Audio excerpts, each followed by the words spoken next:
We go from South Sudan to East Africa again. Now, this morning, dozens of Kenyans took to the streets to rally against homosexuality as they suspect that President Barack Obama of the United States could try to push for a pro-gay agenda when he visits the country later this month.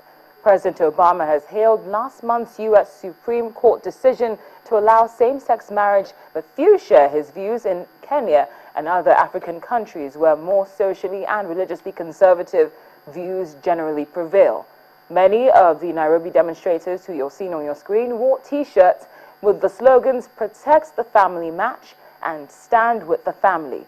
Anti-gay remarks by African leaders often win public support, but put them at odds with Western donors who provide valuable economic and other support to some of the countries on the continent. Well, for more on that march, we're joined from Nairobi by Kyoko. She is the program manager for Kenya Christian Professionals Forum. That's one of the groups which took part in the peaceful anti-gay protest today. And thank you so much. It's good to see you. Thank you for joining us on Network Africa. Thank you for having me. Oh, it's a pleasure. Now, could you tell us more about the objective of the march? Okay, the objective of the march today was actually to send a message to President Obama ahead of his visit, which is in about 3 weeks' time, because there's this, history of him. When he visits African countries, he tries to pressurize them to, to accept homosexuality and such kind of stuff. So we wanted really to send a message to say that we are going to stick by our heterosexual behaviors and we are not about to accept homosexuality, especially after the court ruling the court ruling by the Supreme Court on, the allowing homosexuality. And we think that now African countries will be pressurized, to accept such kind of behaviors, which we are not about to accept. So it was just a clear message to say that we are not about to bow down, we are not about to give in to, to homosexuality. Well, and was the catalyst in this situation, apart from the fact that, like you say, when he visits various countries, he does try to push for that, was this action also in reaction to African gay rights activists who are actually calling for President Obama to show solidarity with them during his visit? Actually, here in Kenya, we are faced with a case actually which is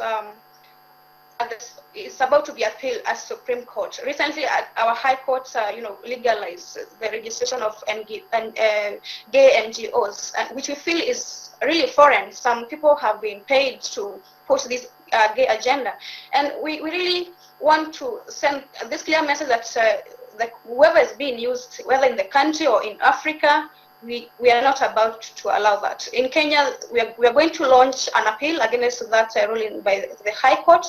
And we are also praying that more of the African countries stand firm against homosexuality. But just before I let you go, Anne, is the government saying anything about the march? And by that I mean, do you have the support of the Kenyan government concerning your agenda?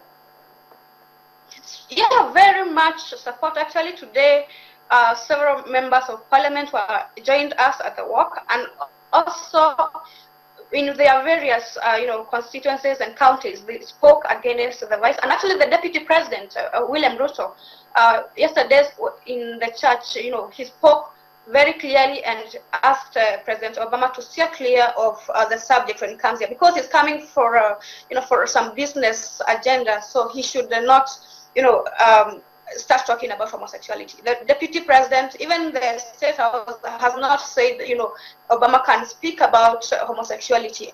So I think we have goodwill from the government, and I think it's a very clear message to Obama. When he comes here, I think he already knows what we stand for.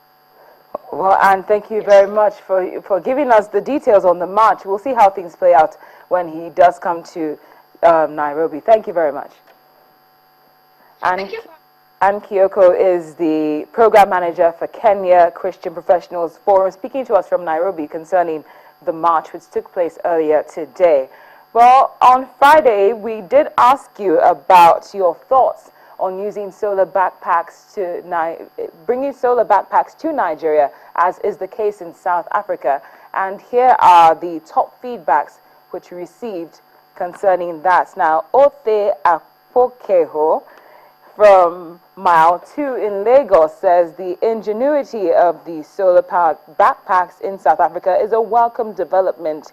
In Nigeria, there are a lot of rural communities that will benefit from this initiative. The benefits are immense, and children in local communities are encouraged to read and study more. Parents should become more involved in the studies of the awards, and the overall literacy level is increased in the society. Now on Twitter, Victor Columba says, as far as renewable energy campaign is concerned, this is a very good innovation. We'd like to say thank you for your response and keep them coming. And on that note, here is our question for the day. It's as regards what we just talked to Anne Kyoko about. What are your thoughts on the anti-gay march which held earlier on in Nairobi today? Feel free to send us your feedback either via email or Twitter. The address and handle are right there on your screen. As always, it's been a pleasure. Thank you so much for watching Network Africa. I'm Cynthia Are.